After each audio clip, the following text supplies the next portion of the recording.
Hi guys, welcome to a new tutorial. Do you want to know how to transform a boring animation like this one into something like this? I assure you, it's a game-changing feature and super easy. I use it in every project, and once you've totally mastered this skill, your projects will have an extra step of quality.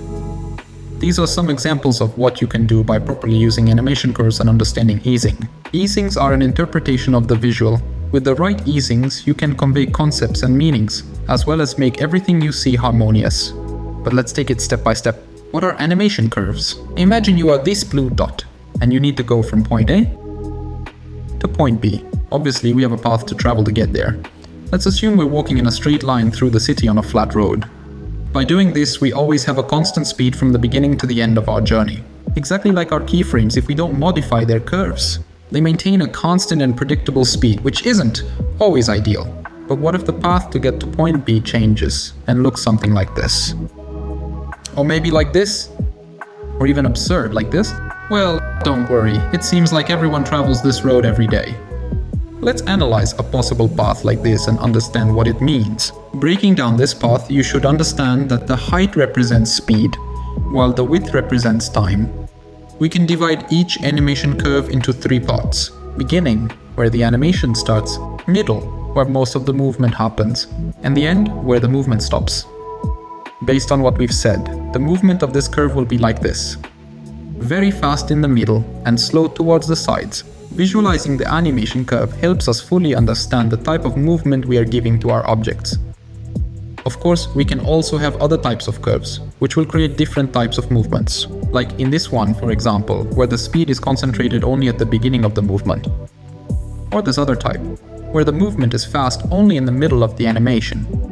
This particular curve is useful for creating anticipation and making everything look smoother to the viewer.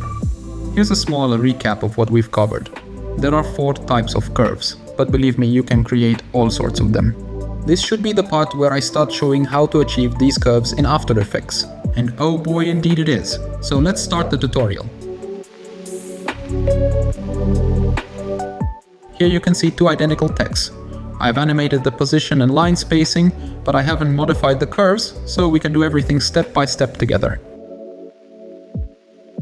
For convenience, I'll lock the pink layers, which are the ones we won't be modifying. Next, select the keyframes and press F9. Alternatively, right-click, Keyframe Assistant, Easy Ease. Doing this helps us set a basic curve that isn't perfect, but it will allow us to work more effectively. In fact, we can already notice the differences between the text above with the modified keyframes and the base one. You see, with just 2 clicks, the result is already significantly better. Now we have several options in front of us. We can manually adjust the curves or use some plugins that I also mentioned in the previous video. Let's start using the plugins Keyframe, Wingman and EaseCopy. By the way, go watch that video if you haven't already. There are some tips that could really come in handy. Remember how earlier we saw how animation speed helps us achieve smooth and interesting motion? This plugin, Animation Composer, does exactly that, allowing us in a very simple way to achieve precise and customized curves. Let's start by selecting 2 keyframes and then navigate to the Plugins tab. This chain icon down here is used to link the 2 handles, so when we adjust one, the other will copy its properties. The handles represent the curves between the keyframes, not the individual keyframes.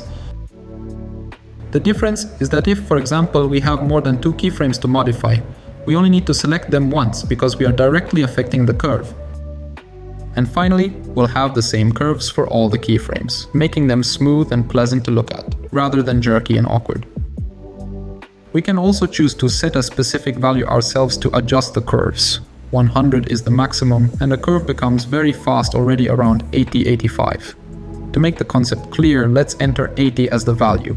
Now, the keyframes will automatically be updated with the new value thanks to the plugin. Now we've adjusted the position, but let's understand how to apply the curve to the line spacing as well. To do this, it's very simple. Just select the keyframes and click this icon, and the values will automatically be applied. Now we have our animation with the curves applied. Notice the difference between the 2 versions. See how the one we modified looks much more interesting and dynamic compared to the base version. Now let's suppose we have two keyframes with a curve we like and we want to use it in other parts of the animation. Well, to do this we can use EaseCopy. So select the keyframes from which we want to copy the curve and click on copy. Then we select the keyframes to which we want to apply the new curve and click on ease. And now, congratulations! All the keyframes will have the same curve and will be smooth and pleasant. And now, for those who prefer not to work with plugins because they like to get their hands dirty and have the most hardcore experiences possible, let's see how to animate and manage the curves manually. To do this, first select the keyframes you want to modify, in this case all 4 of them. Then click on this icon just above the timeline to open the graph editor. Welcome to the Inferno. To better understand the value of the plugins used earlier, select the keyframes and modify the handles. Notice how the curves are adjusted directly within the graph editor, and thank me later for introducing you to Keyframe Wingman. To directly modify the curves, select the keyframe or even multiple keyframes, and move the yellow dots that have appeared in the graph editor. By dragging and moving them, you can see how the curve changes.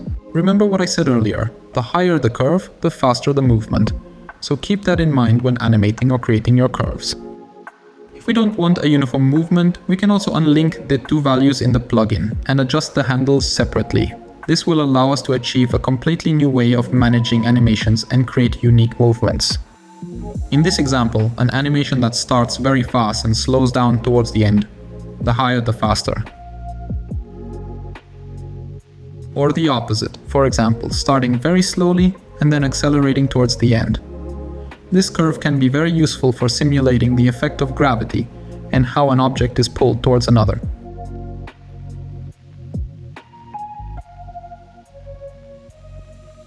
And a bit of a more advanced technique, have you ever heard of jump cuts? This technique leverages the movement and momentum of objects to create connections and cuts between clips.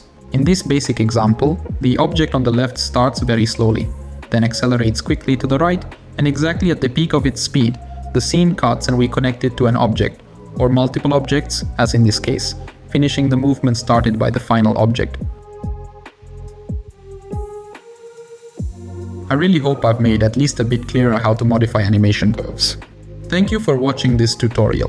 Don't forget to subscribe to the channel and like the video. It might not seem like much, but it means a lot to me and helps me create more content. Thanks.